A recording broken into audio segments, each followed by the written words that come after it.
Si je vous demande votre meilleur souvenir en Grand Prix en Formule 1, vous en avez forcément un, peu importe qui vous supportez, que ce soit un pilote ou une équipe, vous avez un GP qui vous a marqué. Moi, j'ai grandi en tant que fan de Ferrari. Depuis 2005, je supporte la Scuderia Ferrari. J'ai eu des Kimi Raikkonen, Felipe Massa, Fernando Alonso, Sébastien Vettel, Leclerc aujourd'hui. Et en tant que fan de Ferrari, j'ai plus de mauvais souvenirs que de bons souvenirs. Ah, depuis 2005, ça a été compliqué. Mais pourtant, dans les listes, si on fouille un peu, si on creuse avec une pelle bien solide, on retrouve quelques bons GP, quelques bons souvenirs, et c'est ce qu'on va voir aujourd'hui. On va se pencher du coup sur le Grand Prix de Monza 2019, le jour où Charles Leclerc est devenu le prince de la Scuderia Ferrari et de l'Italie, mettant un petit peu Sébastien Vettel de côté, et on va revenir surtout sur certaines manœuvres, on va revenir sur certains débats de la saison 2019. Vous allez voir, si vous l'avez oublié, il se passait beaucoup de choses sur cette saison.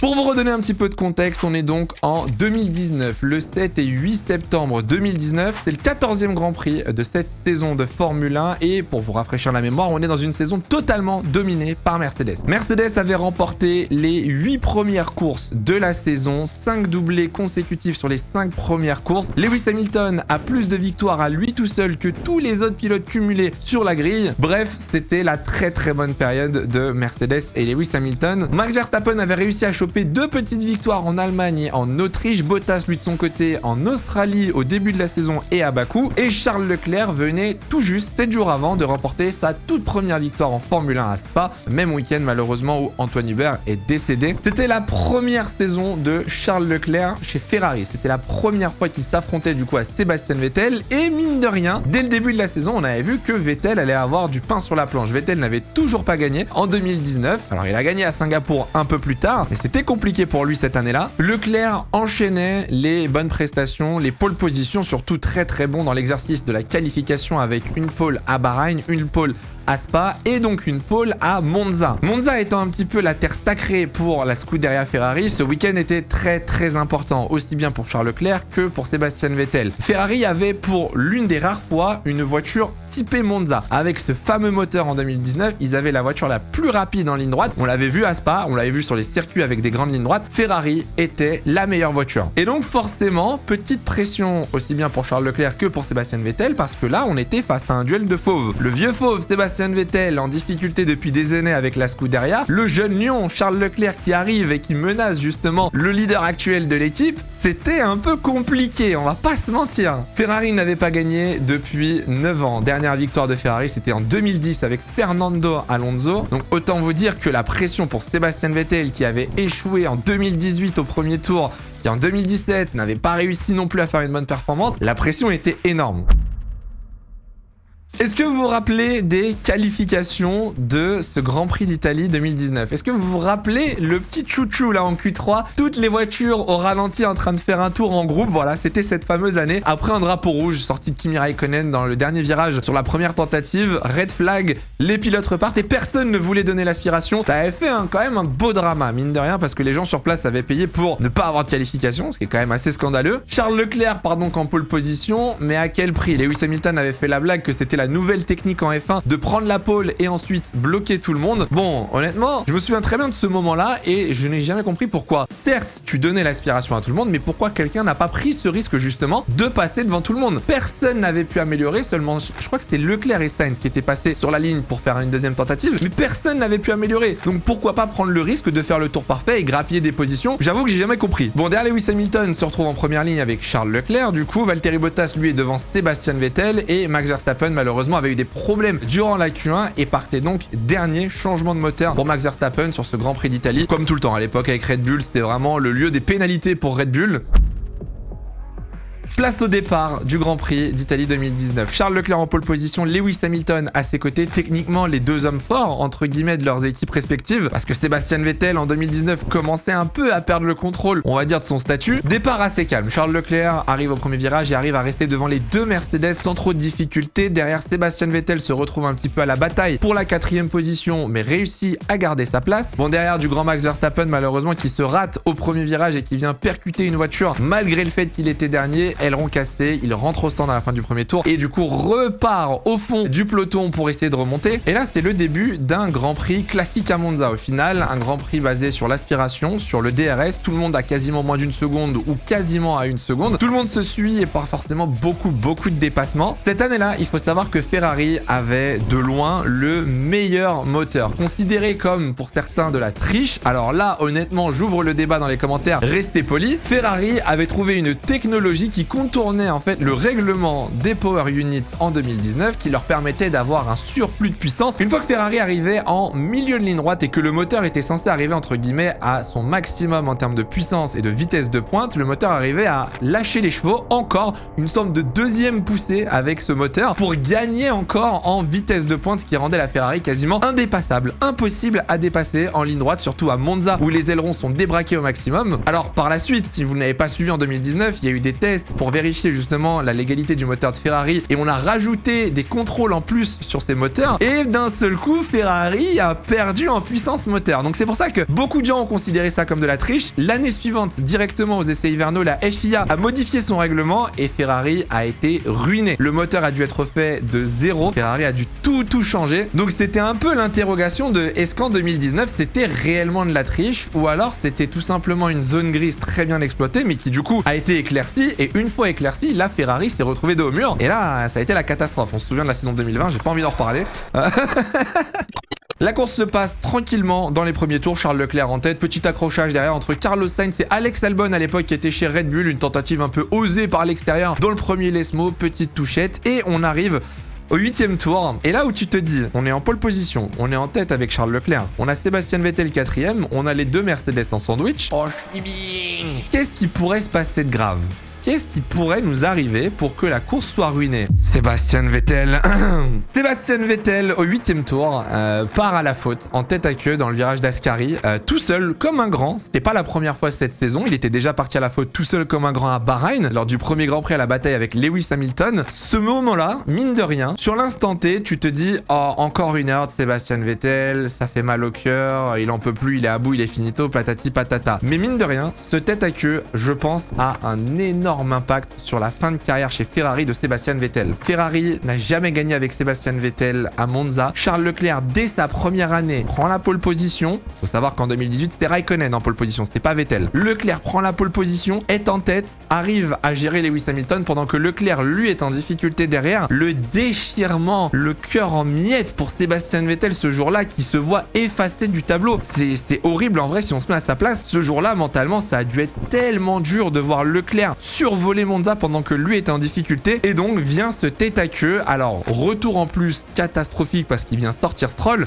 d'ailleurs qui va le traiter d'idiot pour son retour en piste et qui va faire exactement la même chose 12 secondes plus tard sur Gasly. Typical Stroll, voilà, Stroll, on l'adore. Hein. Sébastien Vettel a donc écopé d'un stop and go de 10 secondes, qui est l'une des pénalités honnêtement les plus dures, sans se faire disqualifier en Formule 1. Donc 10 secondes à s'arrêter sur l'emplacement de son box sans même pouvoir changer les pneus. Donc la course de Vettel était quasiment ruinée. Changement d'aileron en plus, bref, c'était vraiment foutu pour Seb. Et ça laisse du coup Charles Leclerc tout seul face aux deux Mercedes. Et ça, en tant que fan de Ferrari, vous allez peut-être vous reconnaître, mais à l'époque, quand nous, on supportait Sébastien Vettel face aux Mercedes, donc Hamilton et Bottas, c'était très souvent un 1 contre 2 parce que Raikkonen était dans les choux à l'époque et du coup Mercedes avait deux cartes en main pour battre Sébastien Vettel. Au mieux, elle utilisait bien Lewis Hamilton et du coup c'était une victoire d'Hamilton et Vettel était baisé, soit ils utilisaient Bottas pour limiter la casse et prendre des points au constructeur. Là on se retrouve dans le scénario similaire, c'est-à-dire que tu as les deux Mercedes derrière toi, Charles Leclerc tout seul avec sa Ferrari, tu te dis ah c'est mort, on va se faire avoir, il y a forcément une des stratégies qui va nous bloquer, on va se faire avoir à un moment et pourtant 19e tour, Lewis Hamilton rentre au stand. Lewis Hamilton, donc qui était deuxième derrière Charles Leclerc, s'arrête et tente l'undercut, donc s'arrête un tour plus tôt. Leclerc couvre directement au tour suivant et vient pour passer des pneus durs. Après les arrêts au stand, on se retrouve donc avec Bottas qui ne s'est pas arrêté, donc qui est en tête du Grand Prix. On a donc Charles Leclerc en pneus durs devant Lewis Hamilton en pneus médium. Et là, deuxième crainte où tu te dis on va jamais gagner ce Grand Prix. Hamilton avec une très bonne voiture, la Mercedes, en pneus médium, donc des pneus plus tendres. Leclerc en pneus hard qui donne l'aspiration à Hamilton, sachant que devant en plus t'as Bottas qui s'est pas arrêté, qui peut avoir une VSC ou une safety car qui pouvait le sauver. Tu te dis c'est mort, on va jamais gagner ce Grand Prix de Monza, c'est impossible. Et là vient le 23e tour de ce Grand Prix d'Italie où c'est le début du duel Leclerc-Hamilton. C'était l'une des rares fois où on voyait au final Hamilton et Leclerc se battre pour la tête d'un Grand Prix. Prix, si ce n'est même peut-être la première en 2019. On avait déjà eu l'acte Verstappen-Leclerc en Autriche dans les derniers tours et ce fameux coup de roue qui avait du coup pris la victoire à Charles Leclerc dans le dernier tour. On avait déjà eu du Leclerc-Vettel à Bahreïn, on avait déjà eu du Hamilton-Verstappen, mais jamais du Hamilton-Leclerc. On est donc au 23e tour, Lewis Hamilton avec des pneus médiums se rapproche au virage 1 dans la première chicane et a une très bonne sortie de cette première chicane et revient quasiment à la hauteur de Charles Leclerc. Charles Leclerc protège donc le milieu de piste, Lewis Hamilton sélectionne l'extérieur et Charles Leclerc va gentiment venir serrer Lewis Hamilton sur le freinage de la chicane, forçant Lewis Hamilton à mettre un pneu dans l'herbe et du coup couper cette chicane. Alors directement Hamilton à la radio va venir dire que Leclerc ne lui a pas laissé assez d'espace, il n'y avait pas la place pour une voiture. Est-ce qu'il y avait vraiment la place pour une voiture? Je sais pas, en tout cas ce qui est sûr c'est que la défense de Leclerc était ultra agressive. Elle avait forcément fait beaucoup débat à l'époque ce jour-là parce que on était sur la tête du Grand Prix, enfin, c'est Leclerc et Hamilton qui se battent pour la victoire. C'est l'une des premières fois pour l'époque, je dis bien, où on voit Hamilton un petit peu se faire malmener au final parce qu'Hamilton, jamais réellement quelqu'un était venu le mettre dehors, le mettre dans l'herbe ou quoi que ce soit. Et c'est surtout qu'on est à domicile avec Ferrari. Donc est-ce que on va réellement pénaliser un pilote Ferrari en Italie? Charles Leclerc, il y avait un peu ce... Même moi, je suis fan de Leclerc et de Ferrari, je l'avoue, tu vois. Pénaliser Leclerc en tête du GP en Italie, c'est prendre des risques, tu vois. C'est ne pas tenir à sa vie, faut le dire. Charles Leclerc écope donc d'un black and white flag qui est un avertissement, en gros. Donc tu peux pas accumuler autant d'avertissements. Attention aux pénalités. Entre-temps, petit DNF de Daniel Kvyat et Carlos Sainz, si je dis pas de bêtises, sur des problèmes mécaniques. Lewis Hamilton revient, remet la pression à Charles Leclerc et là, nouvelle erreur de la part de Leclerc, cette fois-ci au virage 1. Première chicane, Leclerc rate son freinage tardif, les yeux dans le rétro, je ne sais pas. En tout cas, il coupe le virage 1 et ressort devant Lewis Hamilton sans prendre de pénalité, sans prendre de drapeau noir et blanc. Encore une fois, on est dans le débat du voilà, est-ce que ça aurait mérité une pénalité ou non? C'était compliqué. Je sais pas si vous vous souvenez de cette époque et si je vous dis le Let Them Race. C'était cette fameuse période où en fait la FIA, suite à ce qui s'était passé donc en Autriche avec Verstappen et Leclerc, avait décidé d'assouplir entre guillemets les pénalités et la façon de se battre sur la piste en autorisant un petit peu plus les coups de roue, les tassages, les cuts, les défenses, bref, en laissant les pilotes faire. Et c'était cette fameuse période du Let Them Race. Donc est-ce que au final, toutes ces décisions autour des erreurs, du tassage de Leclerc, du virage coupé, etc. n'étaient pas liées à cette nouvelle mentalité qu'on avait à l'époque? Je vous le dis honnêtement, moi j'aimais bien le Let Them Race. La manœuvre de Verstappen dans le dernier tour en Autriche, par exemple, le coup de roue sur Leclerc, j'aimais bien. Je suis désolé, certes c'est un peu bâtard, mais c'est le sport auto. On est dans le dernier tour pour la victoire d'un Grand Prix. Pareil avec Hamilton et Leclerc à Monza. On joue la victoire à Monza, il est pilote Ferrari, tu es censé donner tout ce que t'as. Dites-moi dans les commentaires si vous êtes d'accord avec cette mentalité ou pas. Est-ce que vous, pour vous, on doit respecter les règles et il faut vraiment être strict au moindre tassage ou décalage, il faut pénaliser? Moi, je trouve que ça fait partie du jeu. C'est ce qui fait aussi la beauté du sport. Donc peut-être qu'on ne sera pas d'accord là-dessus. Les tours s'enchaînent, Lewis Hamilton continue à mettre la pression à Charles Leclerc qui à chaque virage défend, protège le milieu de piste, défend comme si sa vie clairement en dépendait. 39e tour, il faut le dire entre parenthèses, mais Sébastien Vettel prend un tour par Charles Leclerc. Et là honnêtement c'est dur de prendre un tour par Charles Leclerc. Quand vous êtes pilote Ferrari, quand votre rêve c'est de gagner une Monza et que vous voyez vos coéquipiers dès sa première année le faire chez Ferrari, ça doit faire mal. Et alors là on arrive au 42e tour, Lewis Hamilton qui commence un peu à se plaindre de ses pneus, commet une erreur au virage 1, va devoir passer par l'échappatoire, le zigzag des panneaux là. Et c'est Valtteri Bottas du coup qui prend la deuxième position. Hamilton ressort 3e. Et là en tant que Ferrari tu te dis c'est bon. Je suis désolé pour tous les fans de Bottas, je respecte énormément Valtteri hein, mais si Leclerc a tenu pendant 40 tours Lewis Hamilton, c'est pas Bottas qui va le doubler. Valtteri Bottas tente sa chance en vain pendant les 12 derniers tours du Grand Prix de Monza, va venir lui aussi commettre une erreur au premier virage en freinant un petit peu trop tard et en perdant le DRS sur Charles Leclerc. De ce fait, Charles Leclerc avec une très bonne fin de course, très bonne gestion des pneus et du gap avec Valtteri Bottas, va venir remporter dès sa première fois avec Ferrari le Grand Prix de Monza en 2019. He won in Spa! He wins in Monza! Charles Leclerc is the winner! C'est le rêve qui se réalise pour Charles Leclerc qui, jusqu'à maintenant, a qualifié comme sa victoire à Monza en 2019 de la plus belle de sa carrière. En même temps, un rêve de gosse pour Charles qui a grandi en Italie, qui a grandi au sein de la Ferrari, de la Scuderia. C'est normal. C'est normal que ce soit l'une de ses plus belles victoires de sa carrière. Bottas termine donc deuxième devant Lewis Hamilton. Le soldat Bottas aura encore échoué. C'est méchant de dire ça, mais pas surprenant, j'ai envie de dire, parce que la Ferrari était clairement au-dessus ce jour-là. Alors, à noter, parce que je me suis vraiment concentré sur la course de Ferrari et de Mercedes sur cet épisode, mode, mais c'est aussi le meilleur résultat de Renault depuis leur retour en Formule 1, 4e et 5e avec Hülkenberg et Ricciardo. Très très bon résultat à l'époque pour Renault qui avait fait une course exceptionnelle. Tout à l'heure, je vous disais que cette course, elle avait un plus gros impact qu'une simple victoire pour Ferrari ou pour Charles Leclerc, parce que certes, pour Charles, ayant grandi, comme je vous l'ai dit, chez Ferrari, en Italie, c'est forcément émouvant d'un point de vue émotionnel. C'est aussi la première fois que Mercedes, dans l'ère hybride, ne gagnait pas Monza. C'était la première fois qu'une équipe battait Mercedes en Italie, sur un circuit où le moteur, justement, était l'atout principal. C'est quelque chose, il fallait le faire pour l'époque. C'est aussi la première fois que Charles Leclerc passe devant Sébastien Vettel au championnat pilote en 2019, et à partir de ce jour-là, Sébastien Vettel n'a jamais redépassé Leclerc au championnat pilote,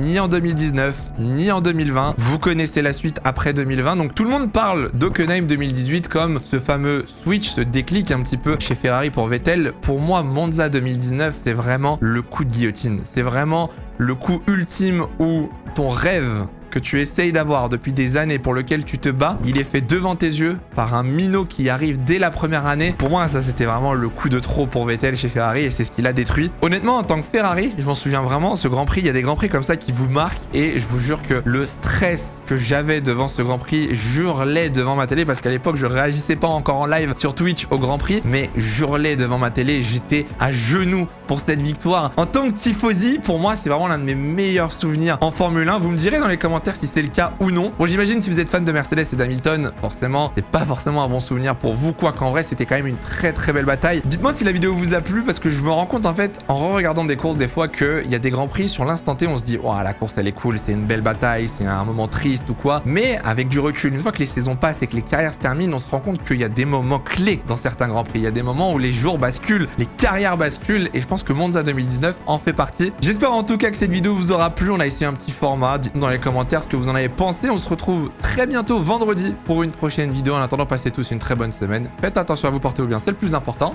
Ciao, ciao.